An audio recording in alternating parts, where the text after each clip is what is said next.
is up. This year, LA in a minute, and I'm here in Buena Park at Knott's Berry Farm, which actually started as a roadside berry stand more than 100 years ago.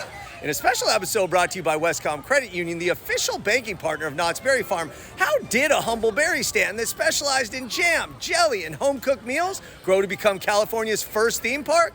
Let's get into it. Today, Knott's Berry Farm is one of the most popular attractions on the West Coast, and it's a powerhouse for its rides, its coasters, and the various themed areas throughout the park.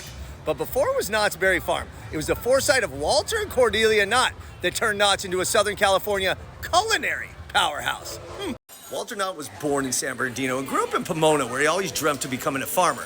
He met his wife Cordelia, and they moved to Central California, where they operated a farm throughout the 1910s. Soon, a relative called them and invited them to drive their Model T Ford down to Buena Park, where they hooked up with cousin Jim Preston, an experienced berry farmer. And from there, history was made. Together, they leased the land and began farming berries, soon setting up a roadside stand on Grand Avenue to sell those berries. The stand was successful, and they bought the land 4 years later, building a home and a permanent berry market to replace the roadside stand. Along with the market, there was a nursery to sell plants and a tea room where Cordelia sold sandwiches, jams, and pies made from the farm's berries. They called it Knott's Berry Place.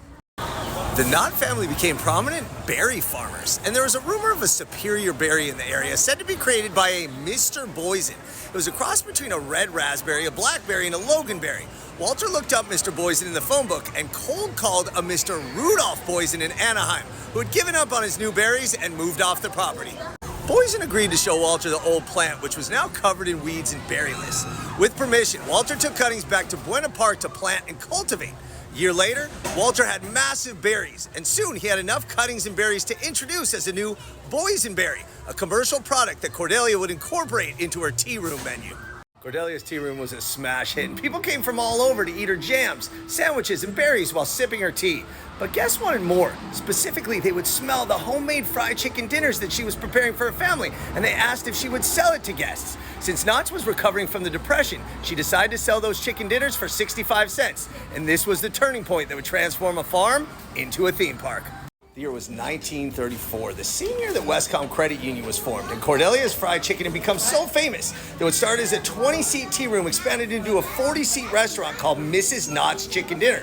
Soon it was 70 seats, and eventually 350 seats within 5 years. I'm telling you, this fried chicken is delicious, and it drew people from all over. Look at this line for Mrs. Knott's Fried Chicken. Crazy, right? That's how good the fried chicken is. People kept coming, so that meant the wait kept getting longer and longer, and they needed something to do. Luckily, the Knott's daughter, Virginia, set up a card table with small gift items, and that turned into the very gift shop that's right here today. The gift shop was a pleasant distraction, but what else could guests do during a 3-hour wait? Well, Walter knew he wanted to amuse people, so he built a rock garden with a waterfall using volcanic rock from Death Valley. He added a recreation of George Washington's fireplace from Mount Vernon. He built a small volcano, added a honeybee hive, petrified wood, fluorescing rocks that glowed under blacklight. Anything he found entertaining, he figured others would also. Inspired by his mother's journey to California in a covered wagon from Tennessee in 1868, Walter decided to go big. In 1940, he began construction on what would become Main Street. He wanted authentic pieces, buying bits and pieces of old buildings, buggies, tools, and more. He used these to build a saloon, a sheriff's office, and a barbershop. But the centerpiece was the Gold Trails Hotel and a ghost town, which drew people from all over. Walter hired a variety of actors to populate the town and amuse the guests, and sculptor Claude Bell created concrete statues, including Handsome Brady and Whiskey Bill, as well as the charming dancers Marilyn and Cecilia, both of which became legendary photo spots. In 1947, Walter named this expanding enterprise Knott's Berry Farm, California's first theme park. Wow! From there, the park continued to expand. The Calico Saloon, the Calico Railroad, the schoolhouse. And the entertainment continued to grow and thrive. Even legendary performer Steve Martin was discovered here during a performance at the Birdcage Theater. Shortly thereafter, in 1973, Knott's began its first Halloween Haunt event, which has since grown into the world's first, biggest, and most famous theme park Halloween event.